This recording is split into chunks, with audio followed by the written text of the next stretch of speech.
Okay, so we're just going to give you a little bit of nutritional background here. So what are the natural options? Minerals, vitamins, and supplements. So that's what we're going to talk to you about a little bit today, and then I'll get into some other stuff at the end of it. But I want to share with you just a little bit of information as we go through this: natural options, supplements. So where do the minerals in most supplements come from? Well, dirt. I know you find that hard to believe, don't you? It's actually true.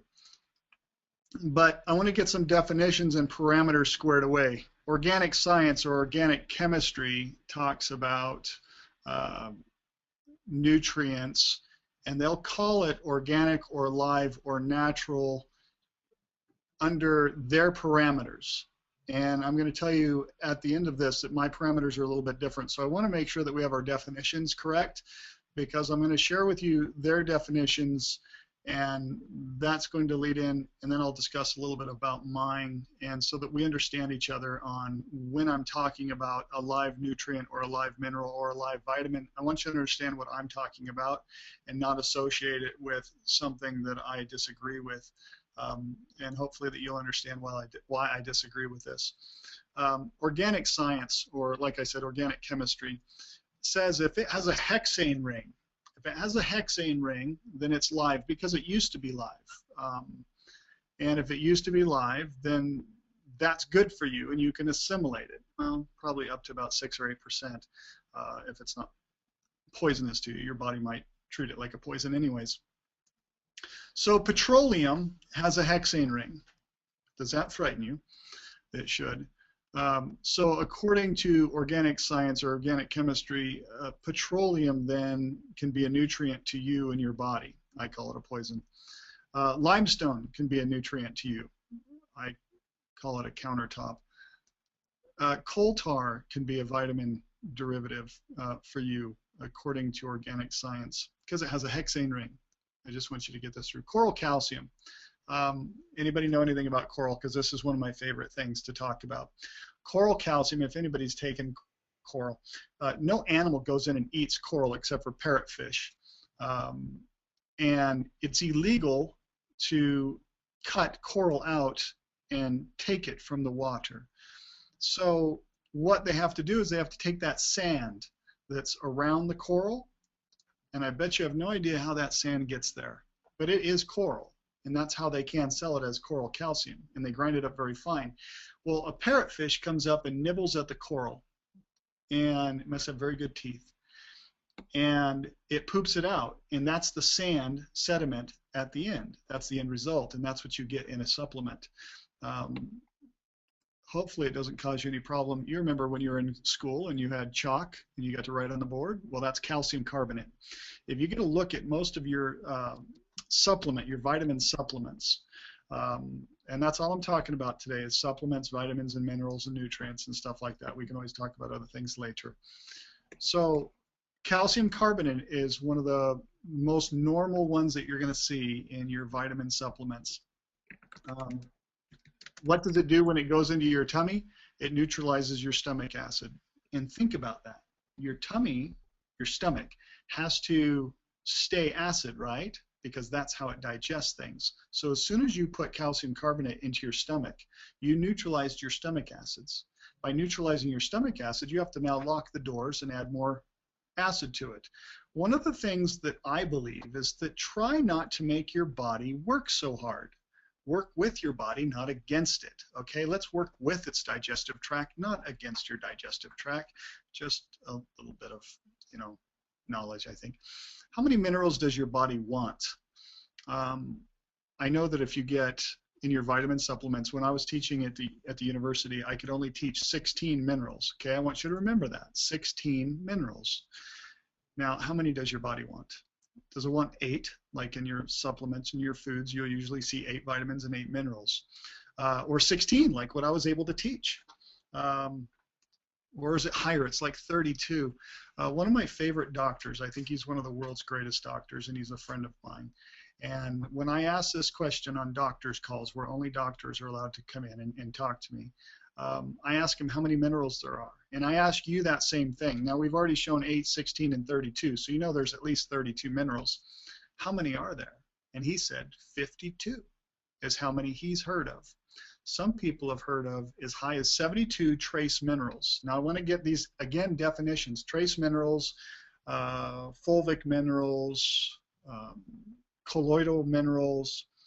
There's a lot of companies that go to the Great Salt Lake out here by where I live. I don't live by the Great Salt Lake, but it is in Utah because it stinks and it's ugly. But there's people that get the sediment. That is the end result of rivers flowing into it and all the dirt and stuff at the bottom, right? That's a salty stuff, it's sediment. Same with the Dead Seas. All those minerals go in there and they collect at the bottom of the lake, or the sea, as they call it. And when they do this, they scoop those up and they sell them to you as trace minerals or colloidal minerals, and it doesn't matter if you add an acid to it or a dissolver to make those minerals smaller, they still are inorganic. Okay, now inorganic to me means they're not live, they're not in a whole food state, which means you can't assimilate them at 100%. You can only assimilate them a little bit where your body struggles, very difficult. Remember, we want to try to make things easy on your body. So it's going to go into your stomach and it's dirt. And we always were taught it as kids not to eat dirt, that our plants through photosynthesis would get the nutrients from the dirt, correct? And so we feed them water, and through photosynthesis, the light of the sun and the nutrients of the sun would get those plants, and those plants would harvest those minerals out of the soil. So those fulvic minerals and those colloidal minerals and all that stuff is good. It's good through the proper way that our body's supposed to get those nutrients. So when I say live nutrients, I mean from food that has not been killed or dead or is not million-year-old broccoli. Because to me, if we had dinner at my house and we had leftovers that we didn't want to put in the refrigerator, what would we do with them? Or if something went bad in the refrigerator, we would put it in a compost pile.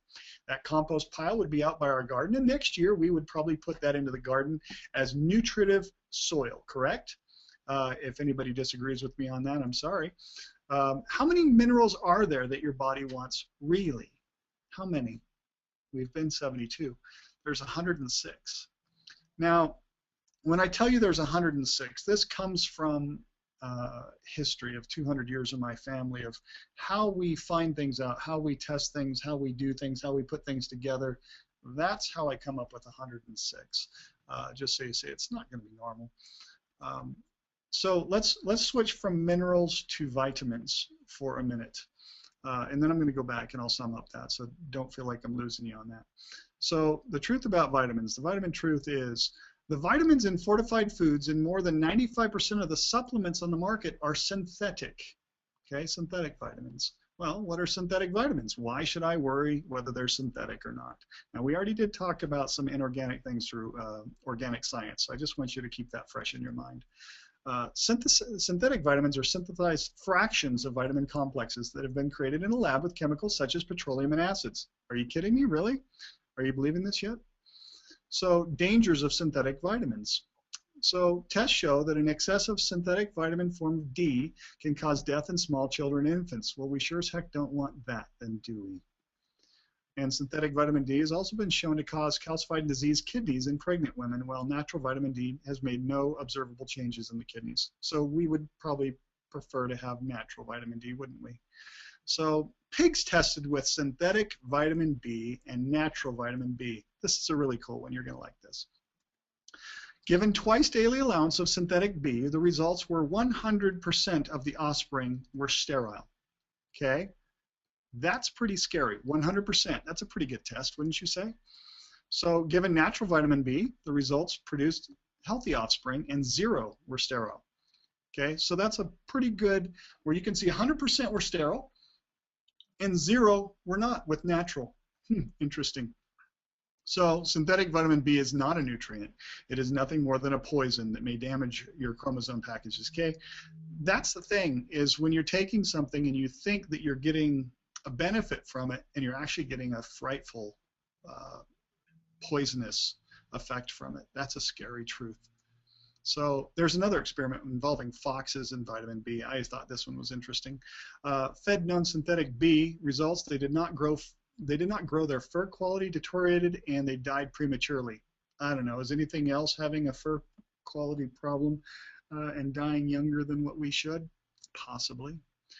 Given natural vitamin B, the results, they grew normal as expected, and they presented excellent quality fur, and they lived a usual lifespan. So again, so where do synthetic vitamins come from? This is vitamin A, and vitamin A, you can see, is from petroleum esters, acetylene, and refined oils. That's kind of scary. So vitamin B1, it's made from coal tar and hydrochloric acid and acetone and ammonia. Okay, so vitamin B2, which is a good vitamin, right? It's important to remember that.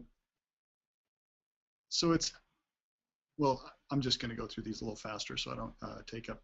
Anyways, vitamin B3 is coal tar, ammonia, acid, B5. Now, I'm going to have more of these, so I have a huge list that I'm putting together, and this was just a really quickie so you guys can see a little bit. B5 with formaldehyde, B6, hydrochloric acid, formaldehyde, and petroleum esters, B9, just petroleum and derivatives, coal tar and B10, your PABA, God, scary stuff. B12 made with formaldehyde. Ascorbic acid, your vitamin C, your ascorbic acid, it's fermented and then it's changed in hydrogenated sugar process with acetone. It's from corn syrup. That's kind of a scary thing. Now, I do want to be clear with vitamin C. Vitamin C is not just ascorbic acid. That's what you've been taught. That's what's in all your supplements. When you see vitamin C, everybody thinks, oh, that's ascorbic acid. I'm going to get into that a little bit later. I hope I remember to, because I want to explain a couple things about that for you. And then vitamin D. God, it's just some scary stuff from animal fats and cattle brains and solvents used in the process. So I'm sure you want lots of that. So why would most companies use synthetic vitamins instead of natural whole nutrients? Well, it's obviously much cheaper. And they don't have the proper education to know that a difference, because you remember in organic science, we see it as the same. Organic science says, well, limestone is good for you, so you should eat it because it was alive a million years ago. So they're looking to turn a profit more than improve your health. And you can believe that or not. So we eat vitamin fortified foods, we supplement vitamins, and yet most of the population is vitamin deficient. Would you agree that we were mostly deficient? Well, I know in the United States we're #1 in obesity. In Australia, you guys are #6 in obesity. We're almost dead last in health out of 178 countries. I think we're 177, and yet we're #1 in spending. So if we're fortifying our foods, how come we're having problems? So the bottom line is most of these vitamins on the market, no matter how expensive, they're a scam. There's no proven nutritional value. In fact, they're harmful to you. They're better off in your garbage can than in your body. So I'm going to give you, these are the top 10 vitamin deficiencies. And this is just a small list. We can get a bigger list, but this is just to keep it efficient, okay? So vitamin B1 deficiency. Well, the disease is beriberi, but also weight loss, weakness, pain, irregular heart rate, heart failure, death. But nobody's having those kind of problems these days, are they? No, heavens no. Vitamin B2, cracked lips, throat swelling, bloodshot eyes, low red blood cell. You know, nobody has that problem. B3, pellagra is actually the disease. Diarrhea, dermatitis, dementia, of course, death. Vitamin B5, numb sensations, pins, needles, limbs falling asleep. B7, hair loss. Nobody's having hair loss problems, are they? Anemia, mental conditions. Nobody has mental conditions. Drowsiness, rashes, and depression. So this one's gradual brain deterioration, sensory and motor deficiencies, mental disorders, fatigue, irritability, depression, and bad memory. Also, what I didn't have on this list, but I'll probably have it on the secondary list, that when we put it up there is Alzheimer's has been linked to B12 deficiency, or may be linked to B12 deficiency. It's kind of an interesting thing because you also, B12, you need B12 to carry oxygen to the brain, and so people have memory loss and all kinds of problems from that. I didn't get into B6. I've got some great diseases that you get from B6 deficiency, so that'll probably be on the next slide. So those are the top 10 vitamin, oh yeah, sorry, vitamin C, scurvy, lethargy, skin spots, bleeding gums, loss of teeth, fever, and death. So the guy that found vitamin C, now there was a Scottish naval doctor in the 1700s that actually found that he could reverse scurvy with lemons and limes, and that's why, if you know like British naval history, is they call them limeys. Well, they call them limeys because they used to keep limes on the ships because limes last longer than garbanzo bean sprouts and stuff like that. And so the guy that actually got noted, he got the Nobel Prize, I think it was in 1937, for finding out ascorbic acid or vitamin C. And so then they synthesized it and made ascorbic acid. So then they synthetically derived vitamin C. Well, that synthetically derived vitamin C, ascorbic acid, cannot reverse scurvy. Just so you know, when people would call him and say, hey, I need something, can you send me that? He would send them paprika. He would not send them the synthesized vitamin C because it would not work. It doesn't overcome the disease because it's only a fraction. See, ascorbic acid is the protection of vitamin C. It's what helps it so it doesn't have sunlight damage and air damage and oxidate. So just a little interesting thing. So don't think you're getting vitamin C when you're getting ascorbic acid, even though you might have it in 500 milligrams. I don't know, but it's not good. So vitamin D, rickets, most of you haven't heard of some of these diseases, but deficiencies may be linked to Parkinson's disease as well. Now, you think about these diseases and you think about these deficiencies, and yet we're supposed to be getting vitamins. We're getting tons of vitamins, okay? So vitamin K is bruises, bleed easily, blood may not clot, you know, things like that. So vitamin A, night blindness, dry eyes, lusterless eyes. I don't know if you've ever seen anybody that their eyes are kind of dull. Get infections easily. Nobody gets infections easily these days, do they? Respiratory infections, does anybody get those? Dry and rough, scaly skin. So let's look at the other way of looking at things. You've got synthetic nutrients. Let's look at herbs and plants. Just a possibility. How many people die from whole foods and herbs each year? You might want to know the safety of this, correct? Well, that would be 0. Yes, 0 people die from whole foods and herbs. I think Stan told me some guy tripped over a bottle once. Maybe he got hurt from it. That would be the only one. I think the bottle wasn't open, though. So Hippocrates, the father of natural medicine, he's the founder of the Hippocratic School of Medicine in 460 BC, so that's a while. They call him the father of natural medicine. You guys have all heard of the Hippocratic Oath. You're supposed to go by this. This is actually part of the Hippocratic Oath. I love it. Do the body no harm is the first rule. That's a good rule. Do the body no harm. That sounds like a brilliant idea. Nothing inorganic should enter this body. Now, that nothing inorganic should enter this body, that's inorganic by my definition, which is nothing dead should enter your body.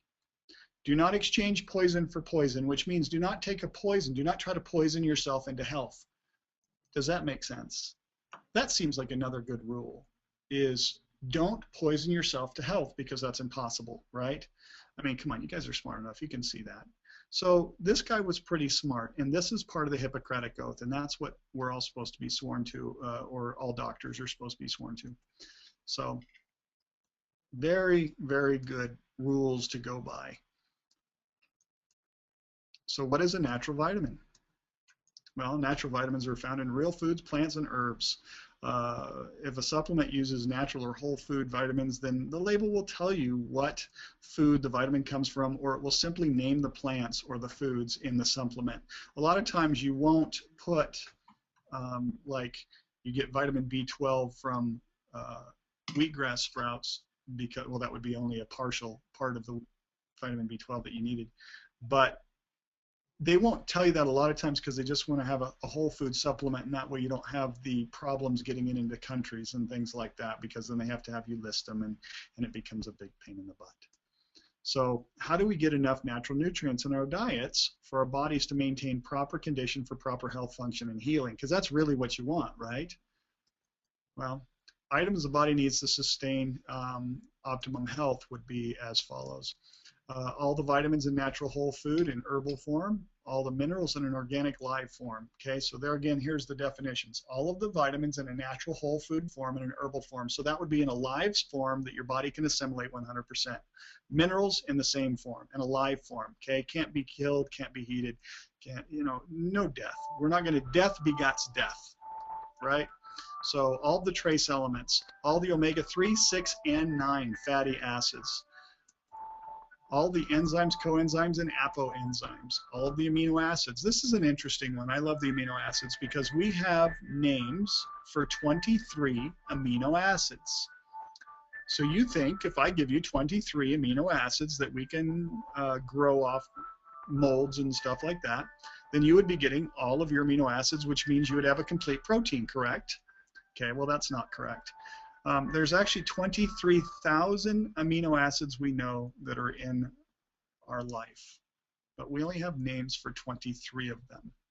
Okay, we have to stop thinking that we know everything. Okay, and so if there's 23,000 amino acids, I can't possibly build you a protein because you would be a little bit shy. All of the probiotics and all the enzymes. So here's your true options, really, when it comes down to it. You can have a garden. I think everybody should, and I think you should eat out of it because then at least you know you're getting good food from your area that builds up an immunity to the problems in your area, and a garden's the best way to go, and fruit trees. Homemade foods. Not talking about going to the store and buying a lasagna and bringing it home and sticking it in the oven. I'm talking about you actually making it with whole foods, whole grains, and real ingredients that you could actually grow. Organic whole foods, obviously, we don't want pesticides. We don't want the residues on that kind of stuff. We don't want the chemicals. Those are fractionators. So healthy live whole food and herbal supplements. The supplement difference is this. There's almost 200 years of accumulated knowledge handed down through my family for 6 generations. We've developed a very unique system in creating herbal and whole food formulas that are precise in design and function. These formulas work with the natural function of the body and have no negative side effect. If you want to know the rules, that's the rules. The first thing, it has to work with the body and it has to have no negative side effects. And we kind of go back to Hippocrates on that a little bit, don't we? So herbal formulas. These formulas use 1,234 of the safest herbs around the globe. And I do mean around the globe because I go everywhere to have to find these things. Herbs in themselves are built by proper principle inherent in their ingredients. Herbs have all the vitamins, minerals, micronutrients, enzymes to enable the body to execute millions of cellular functions. And there's a lot of things in these that I don't even think we've discovered yet. They're assimilated by the body without side effect. That's another important factor. So critical factors of formulating. A formula built in proper format basically works synergistically to unify all the herbs and elements for its specific function. All of our powerful formulas are designed in fixed proportions of a master herb or herbs or primary herbs in conjunction with supportive herbs and specific elements to draw upon precise results. So a single herb or an improper formulation will never produce the optimum results. So why not a shotgun effect or a single herb? Because I hear a lot of people all the time say, yeah, I take this herb. This is really good. I take this when I start getting a cold or something. Well, this is why. A given therapeutic action may not be obtained by a single herb. The use of a number of them together in a true formula is most beneficial. Do not use a shotgun or what I call a hodgepodge approach, which is stick them all in a bucket, shake them all about, and hope you get something good out of it. Here's a typical formulation, and this is actual scenarios that have happened to me, and people will hand me a bottle and say, what do you think about this? Or, we've manufactured for over 900 different companies, and they'll say, what do you think about this formula? And so this is how I've gone through it, and this is actually a real thing that happened. I'm not going to name who or what the formula was, but so they had, these are primary herbs. When I say a primary herb, I mean if you're building a formula for the kidneys, these are all herbs that people are going to tell you are good for the kidneys or for the heart if we're building one for the heart. So primary herb, 1 part, 1 part, 1 part, 1 part, 1 part, 1 part. The sad part is that sometimes it'll actually be what's the least expensive herb, make that one the primary, and then make all the rest of them the least, and can you wave this herb over the top because that's really the one we want to put on the label. Yes, it does get that disgusting. So they think this is a formula. And so it's just one part, one part, one part, one part, one part, one part. I've actually shown Stan formulas in books that are this exact formulation, one part, one part, one part, part. So what I've actually done in this situation, I was showing somebody, I said, well, this herb right there is a stimulant, and this one over here is a sedative, and they neutralize each other. Oh, we didn't know that. Yeah, and these two right here, they're enemies. You can never put them in a formulation together. So even though they're all by a class primary herbs that would be good for, say, kidneys or heart or whatever this formula would have been, they can't work together, and they neutralize. So this is all that you're left. That's not much of a formula. In fact, it's not a formula. So the conclusion is most herbs are ascribed to double or multiple medicinal actions, and you have to understand this. Though they may not be of the same therapeutic class, in nervine, for instance, they may be a stimulant or sedative, therefore the two herbs would neutralize each other, just like I showed you. Only those combined herbs that have compatible active therapeutic properties will work. So here's the 6th generation method.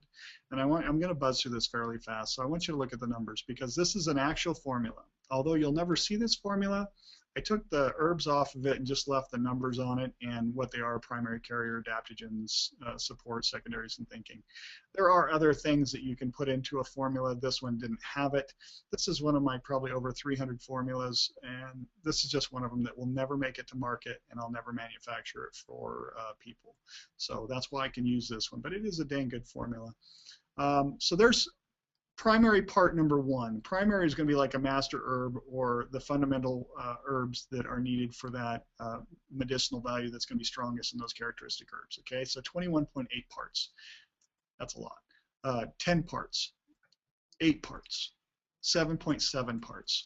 Okay, so this is a carrier, and that carrier has to help that that one particular primary to do its work. This is an adaptogen that actually supports or stimulates that part.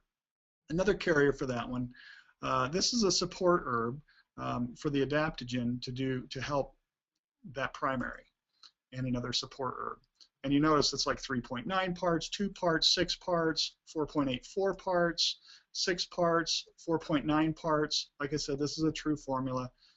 4 parts to that one. Those have to be secondaries to that support to get it to help the adaptogen. So it starts being a multiplicity of reasons for all these things of how you do this. I can go into quite a bit of depth on this and bore you to oblivion. 2.9 parts for the carrier, okay? And then you got a secondary carrier in there at 0.3 parts. So you just know that every little dot and tittle is important. This is another support that has to support the carrier that has another secondary carrier to the support to the adaptogen to the primary to get the primary to do what its medicinal value that we need it to do. Sometimes you'll actually have an herb to neutralize a negative. Say maybe there's an herb in a formula that has an effect that might utilize too much blood sugar too quickly, and I might neutralize that secondary effect with another herb so that I can carry on the primary effect of that herb and its medicinal value that I want, so that you can get the benefit of that attribute. Hopefully that makes sense. So here we get down into the lower parts, lower rankings of the formula, we might say. So this is a support that's 0.1 parts to a 2.85 part adaptogen. This is a thinking herb. My great-grandfather, about in 1820, coined that phrase, is that it makes this whole thing unify and work better together. But that thinking herb needs a support herb, maybe just by nutrients, maybe by what its action is it's 0.1 parts. And you can tell by how many parts in this formulation, if you can imagine, that's a pretty small amount. So there's 0.01 parts of that support formula. So when we get into those kind of things, there's another product that, let's say I wanted to get you B12. If I wanted to get you proper B12 so you could utilize it to know just what you just saw there on the formulation, on how the formulation, like this, okay? If you can imagine a bigger formulation, and I wanted to get you, B12 is just one of the things I wanted to get you, and I wanted so you could utilize it, I would have to do something like 2 different kinds of sprouts and a freshwater algae in certain proportions to get it so that you could utilize that B12 in your body perfectly. Okay, that's important. Or when we get into B6, if I want B6, I showed you the one synthetic B6 and what it was made from with coal tar, right? Well, and we know that deficiencies in B6 have diseases attached to them. Well, did you know there's 6 different forms of vitamin B6, but there's only one synthetic form of vitamin B6?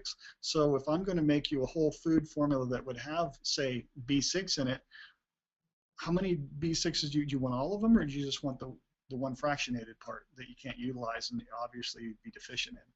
So that's kind of how we have to put everything together in this formulation. And even when I'm looking at vitamins, it has to be structured perfectly. And I just hope that you understand that a little bit. Hopefully this helps. So the composition and structure of all manna from heaven herbal products are exact in design and precisely calibrated. All are either a unique nutritional food or an exact herbal formulation created specifically to promote optimum results. So a single herb or an improper created formula will not achieve the desired effects. And I hope you notice that now. So the result was the creation of the One, incorporating all the functions discussed previously, built with the knowledge of 6 generations, properly designed for every man, woman, and child to achieve optimum health. That's the One, and I love this formula. It's actually probably the most complicated formula I've ever made, and if you saw it, it blows away that formula that you just saw. It makes that one look just easy. This one is a very difficult formula. So let's go on to another subject. What's this called? I know I put the name down there, but what's it called? It's a waist, right? So when you go and you get pants tailored or your dress or something like that, they measure your waist. And I always ask people this. So it's this, right? What do you call this? This is called a waist, okay? So I want you to know, hope you guys can see me. If you can't see me, then I just patted my tummy for no reason. This is also called a waist. I know it's spelled differently, but it's also called a waist, okay? And they're similar that way. They're both garbage receptacles, okay? If you kept that garbage can, that W-A-S-T-E, in your kitchen all week long and did not take it out, would it stink up your house? Yes. If you kept garbage in this waist around your tummy, would it stink up your house? Well, yeah, I think it would. And, you know, people with bad breath and bad body odor, I think it's notorious. So, your health begins in the colon. Many colons are a bit backed up, you would say. My great-great-grandfather, Silas Curry, in 1820, said, "The colon is the root of all evil." And he wasn't the only one. He thought it was because of the toxins in the body, if they couldn't be eliminated. Now, this is in 1820, so he was a little bit ahead of the curve. If the toxins couldn't be eliminated through the body because of that waste receptacle, it's going to stink up the body and make you sick, okay? But he wasn't the only one that thought this. In 1860, Professor Graham created Graham flour because he thought that adding the roughage of grains, whole grains, and extra roughage in his Graham flour would stimulate peristaltic action, okay, and that's 23 to 26 rhythms per minute of peristaltic action, so that you could have a proper bowel movement. He was right, and roughage does help. However, Dr. Kellogg's also in 1920 thought the same thing. The colon was the root of all evil. And now Dr. Kellogg was a smart fellow, and he thought making whole grain cereals would help your colon have peristaltic action, and that you would move your bowels better and get the toxins to move out of your colon and therefore clean your body. And they're right.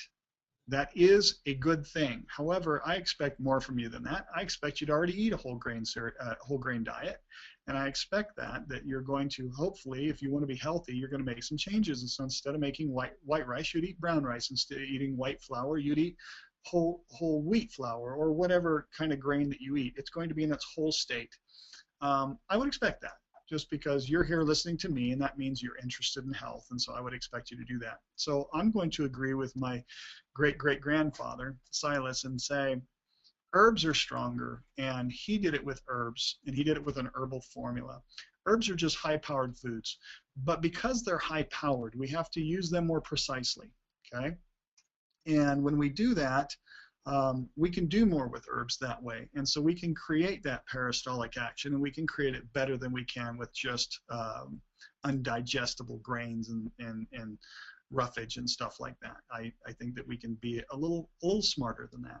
So after almost 200 years of colon health, this is the 5th generation product that was created. This is guts. The 4th generation product is intestinal fortitude, and that's through Doc Flowers.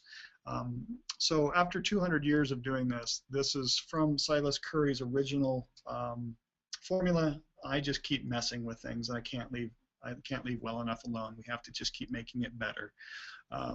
The reason of these products is to not just create peristaltic action, but to tone the bowels. Any girls that have pooches or guys that have bellies, we want to tone those bowels back to their proper size. We want you to have a flat tummy. I want you to have proper loamy bowel movements that are like a pyramid that pile up, not in sausage link shapes. I know this is a little intimate. Sorry if I embarrass anybody. I can't see any of your faces to see that I'm embarrassing you, so I apologize. And so we want these to get from this size bowels to this size bowels. For women, we want your colon not to lay on your ovaries, but we want it to be taut and be up here so that you won't have female problems. We want guys' colons to be healthy and clean so it doesn't lay next to the prostate, colon, prostate, and toxify, because that's a permeable layer of bowel that nutrients has to go through that wall, and it's filled with crap. Then you're going through crap to get any nutrients, and toxins have to go through that wall to be eliminated out of the body. So what we want to do is we want to increase circulation to the colon. We want to kill parasites. We want to tone those bowels. We want to have proper peristaltic action. We don't want you to bear down with your abdominal muscles to have a bowel movement. We want you to have peristaltic action so that it comes out properly, and we want it to stack up and be like wet cement, not like sausage links. Hopefully that makes it understandable. This is the product from that. So the end result, no pun intended, is a healthy colon. So thanks for learning, and back to you, Stanley.